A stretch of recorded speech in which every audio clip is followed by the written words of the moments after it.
Welcome back to Harrelson Trumpets. Today I am going to be comparing two different Summit One trumpets. And these two trumpets were built with different configurations, pretty much like most of our instruments.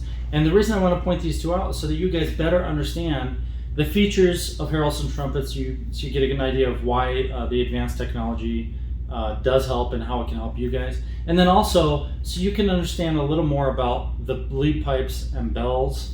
But both of them are Summit Ones, which means the efficiency level is pretty much close to the same. So the first one we're looking at is right here. This is Jen's Summit One. And this one I built for her back in, 2014, April of 2014. And this is a lead pipe 1, bell 3 RX, meaning the lead pipe is kind of our middle of the road lead pipe that usually works in most genres. And the 3RX is a pretty big bell made out of red brass, and it has a larger diameter than normal, so this would swallow up a regular box shred type bell or a Yamaha. It's much bigger, and at the diameter it's also bigger. So we'll start with the Summit One, and I'm going to start using the Spectratone Yellow as our comparison, and then we'll move into the Spectratone Blue because those are the two Harrelson mouthpieces I have set up for us right now. So let me just play a little bit.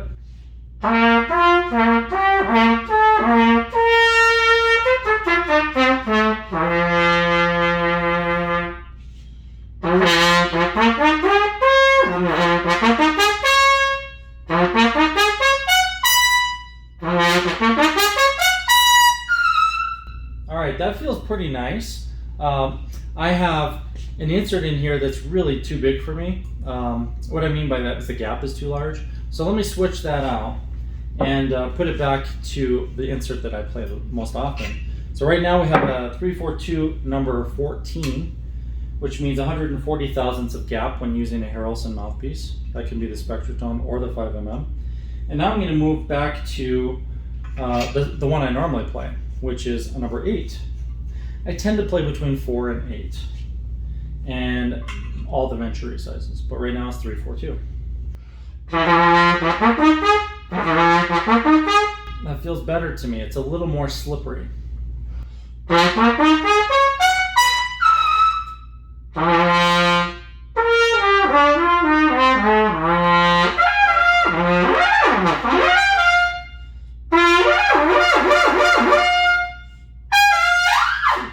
All right, that feels nice. So this Summit One was really built for kind of all-around playing, generally speaking, because the lead pipe 1 gives you the ability to be very flexible in a lot of different playing situations. The bigger bell, the 3RX, it really gives you more warmth. It makes you sound more mature. If you were to compare it to like a Bach or a Yamaha or even a Schilke, then it's going to be warmer and darker, but at the same time more vibrant. So it's an interesting thing because a lot of those other bells, the standard bells, they tend to just be really brilliant all the time and there's not as much core to them. Here you can have a lot of core, and most of that is because of the efficiency. Part of it is from the lead pipe design, the bell design, and then a big part of it is the mouthpiece. So let me show you that. I'll play one more kind of bass line, and then we'll switch to the Spectratone Blue, which is designed to be a warmer, darker mouthpiece.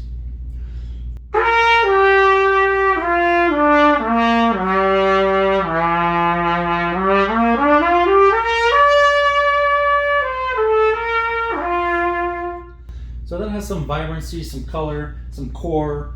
Now I'm going to switch over to the Spectratone Blue. I'm going to use my same rim. So all I'm doing right now is taking my rim off, and then all the rest of this is Spectratone Yellow parts. And I'm going to move straight over to the Spectratone Blue parts. So I put my cup back into my rim, slide that back in, I'm done. That was fast. Okay, so I just took the exact same rim and put it into the Spectratone Blue.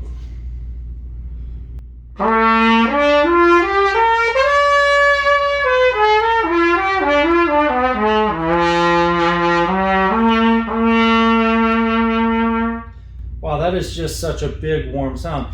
The exact same trumpet. You saw, the only time I left my hands is to hang it up here. There's no tricks. Like, it's the same trumpet. It's just a different mouthpiece. So I went from the yellow to the blue.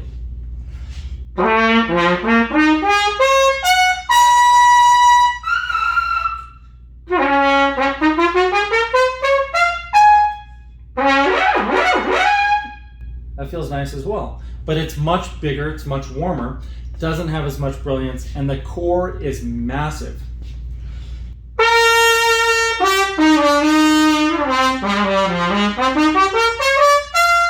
That just feels so big. It's like I'm playing a much bigger trumpet. So we did Spectratone yellow, Spectratone blue. I'm gonna hang this horn up, and we're gonna grab a different Summit One. And I have one sitting right here. So now this Summit One just came in on trade. It's really beautiful. It's actually similar to that one in terms of the finish, but this one is silver with gold accents. And you can see gold on the inside of the bell. This one's for sale, that one is not. And let me put my mouthpiece in here for a second. Pull that tuning slide. Okay, I want to make sure that we compare apples to apples. So what I'm going to do is put the exact same insert into this trumpet. And on Harrelson trumpets, the reason we're taking these inserts out is because it changes the flexibility, the slotting, the airflow, the impedance. Oops, I just dropped the insert. I got it. But I want to make sure that it's the same setting on both, because even though this trumpet was machined and built in 2015, so a year off of that one, 7 years ago, a brand new trumpet that we build on my bench today is going to have the exact same settings as these two and all the ones I built before. Everything that has the Venturi gap receiver system, the VGR system, is going to be consistently the same today as it was 10 years ago. And that's because we precision machine the entire lead pipe and the VGR system, all the inserts, we precision machine them all exactly the same. The tolerances are less than 1/1000th of an inch. So that means if I made a part 10 years ago, it's really going to be within specs today, and they're all interchangeable. So the cool thing is we are really going to be comparing apples to apples, or Summit One to Summit One. So let me pull this off. I'm going to open that up. I'll let you guys see it. That is the insert right there. And this is one of the secret ingredients, one of many, to Harrelson trumpets. This is why people pay more for our instruments. Is because I've invested so much time and effort in R&D and technology, you know, because we invented all these technologies based on what our customers were asking us to do, the things they wanted help with.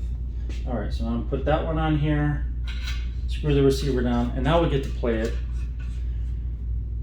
with, with Spectratone blue. I'm going back to that one because it's put together. We get to play it with the exact same insert.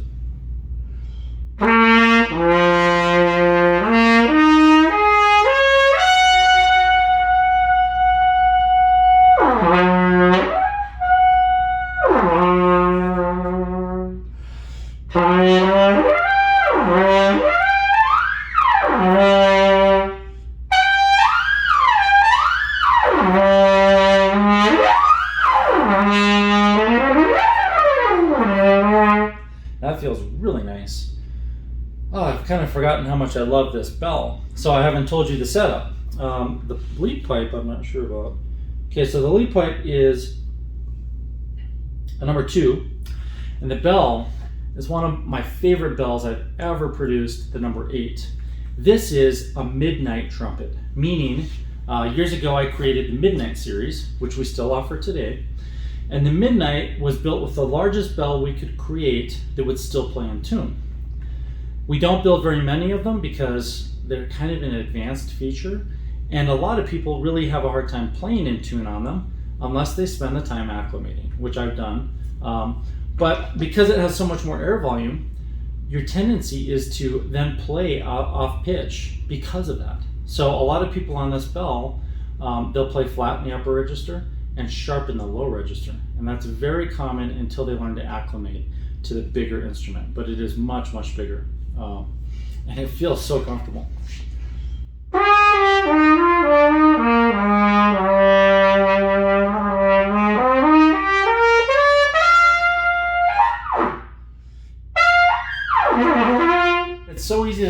around.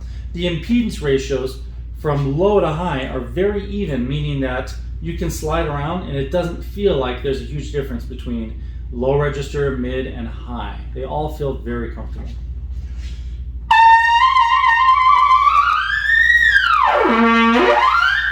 That feels easy. And that is on the Spectratone Blue, which is a really big mouthpiece. The throat is bigger, the back bore is bigger. Imagine this as almost like, I shouldn't compare it to other brands, but the Prana series, it sounds like more like the Prana. It doesn't sound like it, but it sounds more like the Prana because it's really big, huge core, but it doesn't spread fuzzy, and it's not hard to play. It's easy to play. So Spectratone Blue on the Summit One Midnight. We designate it Midnight because it has the number 8 bell and lead pipe too. Now I'm going to once again just pull my cup, throat, body, and back bore off, and I'm just taking my rim and I'm going to put it back into the Spectratone Yellow. So for those of you who do have both of these mouthpieces, then you can just switch back and forth if you have them without having to change the rim. But I'm changing the rim because I only have one in my specific rim. It's different than the ones that we sell, and the other ones that I have are at home. So we're just going to switch out this way.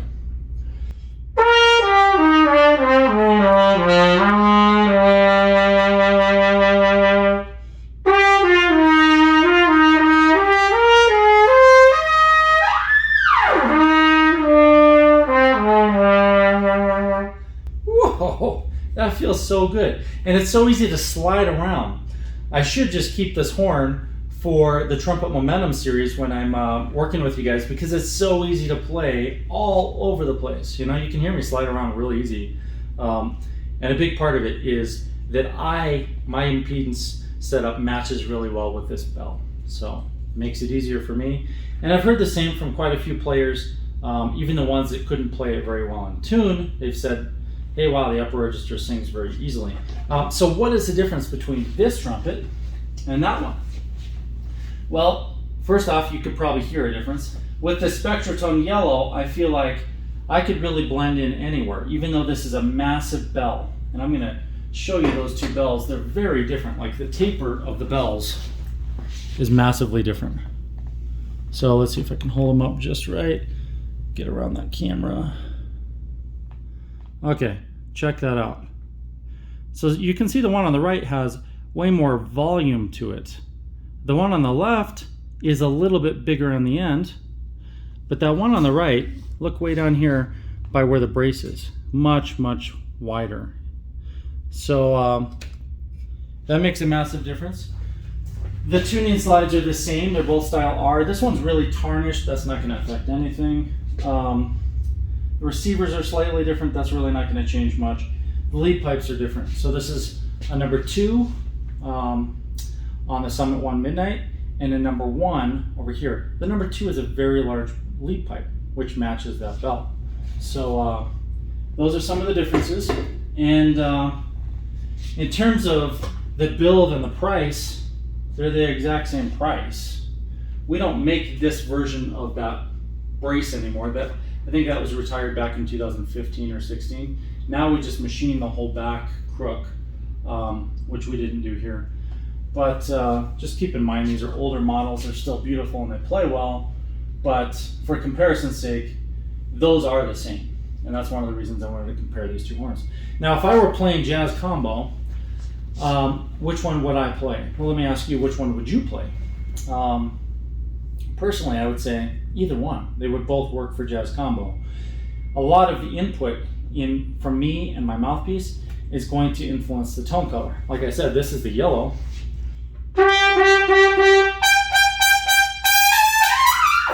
So I can get bright on it even though that's a massive bell, right?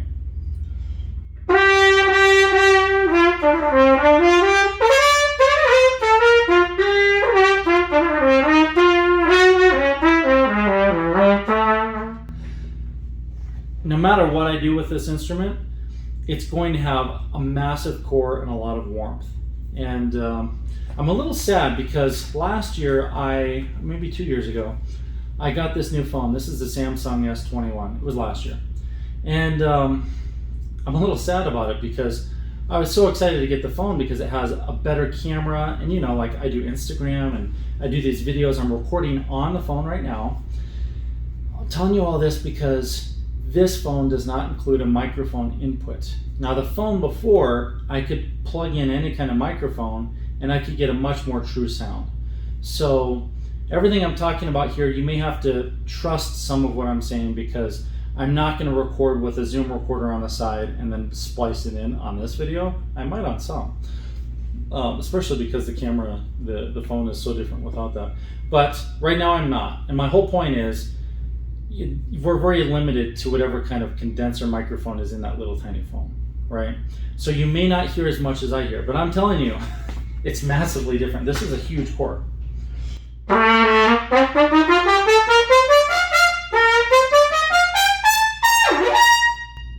It's brilliant, but it's also big. Now let me run right back over to this trumpet. I'm not going to switch the insert. There isn't one in here, just so I can pick it up and do it quickly.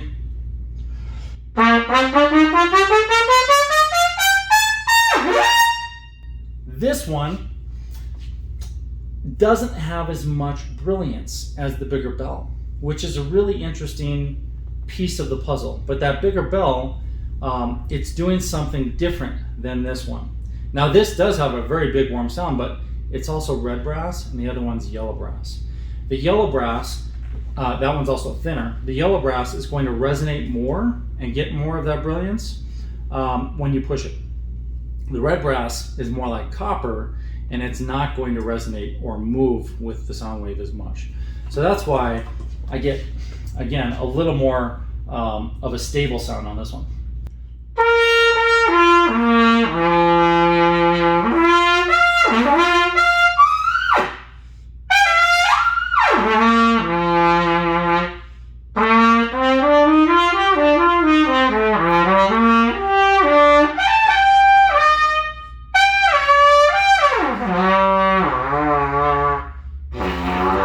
So stability is a big piece of the advantages on this Summit One compared to the other one. However, you'd have to push it really hard to be unstable on this because it's such a big horn. But more brilliance, more color out of this one than the 3RX. So the number 8 bell is more colorful than the number 3. It's also darker than the number 3. Makes no sense, right? Because you're probably thinking, well, you can't be more colorful and darker at the same time. But it is.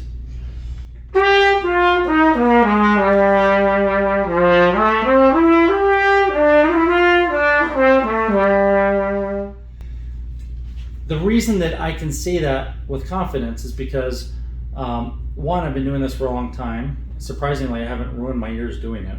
I wear a lot of ear protection when I need to. But I use an oscilloscope and I use a spectrum analysis system. So basically it's software now instead of an actual spectrum analyzer. Now we run it through software, spectrum analyzer software, and we can see what kind of colors, what kind of partials have the peaks, the highest amplitudes, and understand what's going on there. And when you look at those every day, you start to make sense of what's really happening. So this is the more colorful, but also the darker option. All that to say, they'd both be great for jazz combo, but if you were playing more pops, more lead, believe it or not, the number 8 would be the better bell. And that's crazy to think because it's so big, but that number 8 is perfect for that kind of playing. The number 3RX is also good for that area, but it's not going to sizzle as much. If we had the 3 in brass, which actually would be the closest one would be number 10, then you'd have a different thing going on. And I have a number 10 here. Let's see. Oh, it's right here. So that's the number 10 bell. And it's also pretty big. It's not as big. And you can get a 10X, and that would be a good choice if you're playing a lot of things that still need a lot of brilliance and a lot of warmth. In our lineup today, we say the 10X and the 10LX are perfect for trying to match up to number 8. Now, the number 8 is no longer available. This is the last one. It came in on trade. It's really good shape, but it's the last one. We don't have anymore. We're not going to make anymore. The next version of the number 8 will only be available on the Muse, and that's going to be 3D printed, most likely out of nylon. So completely different thing. We're going to try to match it to make this kind of tone profile and impedance ratios and efficiency and all those things, maybe even more efficient than this. But at the end of the day, you can't get these anymore. So the number 8 is really, truly a collector's item that you can really go out and play with. The 3RX is actually probably our most popular bell today. So, you know, I'm saying all this stuff like that's the greatest horn in the world, when in reality, most people order these. And the reason they do is because it's so stable. It's much easier to control where you're playing up there. And you do get more of a warm kind of impression than brilliant, because it doesn't have as much brilliance. So if you're trying to get some of that brightness out of your sound, that's one way to do it. And if you want to put it back in, you take your Spectratone mouthpiece and you put the correct throat shape in there, like a Z throat or an ES, one of those. And if you don't know about these, you can watch videos on them. But you can change the throats on those mouthpieces, and then you can make this zingy all day long if you want to do it that way. So they're both very versatile. Which one would I play in orchestra? Again, it really depends on the piece, but if it were a big orchestral work, I'd probably play it on this one, the 3RX bell. If I were playing pops, I'd probably play it on the number 8 or the 10LT. If I were in brass quintet, it really depends on the balance of the brass quintet. You know, is your brass quintet focused on like more of a German sounds, or are you going for more of a pops? You know, what kind of stuff are you playing? So if you're playing chamber music, then you know, this is going to be more stable. You can probably play softer on this easier. So I don't know if I gave you any definitive answers to which trumpet is better, but we're also comparing two super horns. Both of these are really amazing horns. They're very high efficiency and they're very closely matched. So if I could choose both, then I would just pick up the one that's right for the genre I'm playing that day. But they're very different at the same time. So I want to thank you guys. If you have questions, please put them in the comments, and I'll try to answer those. Make sure to subscribe if you're interested in trumpet momentum, learning how to play with you know, a full range of motion and being able to play the lowest notes to the highest notes. You know, if you want to hit, I'm not going to say a specific note, but if you want to increase your range and your endurance, your tone quality, your tone color, if you want to learn how to adjust that, and if you really want to have consistency and endurance, those are the big things, then I would say you should subscribe to Trumpet Momentum. Trumpet Momentum subscribers on YouTube, you guys get all the videos and I walk you through the entire system, and we're starting it right now at the end of May in 2020. So if you're watching this in May or June, it just started. If you're watching it in 2024, there's a lot of content by now, but either way, it's affordable. It's a great way for you guys to learn how to play the trumpet and maximize your efforts so that you can, you know, have a more enjoyable experience. And we go through so much stuff in Trumpet Momentum. We cover equipment, we cover the physics, we cover the approach, we cover musicality. We talk about, you know, just learning how to learn. That's kind of the majority of what we do. Is I help you guys understand how to remove all the clutter in your life and just focus and learn very quickly and without practicing thousands of hours. Because my goal in my own life is not to practice all day long, but to be able to pick up the horn and get to my goals as quickly as possible. And not just on my horn, on anything I do. So make sure to subscribe, and if you do the actual subscription service on YouTube, you guys can get into Trumpet Momentum. Thank you for watching the videos. I'm going to be reviewing a bunch of these other trumpets, and 2022 is the year of lots of reviews. So you guys are going to have a lot of fun with mouthpiece reviews and trumpet reviews and Trumpet Momentum. All right, cool. I'll see you guys next time.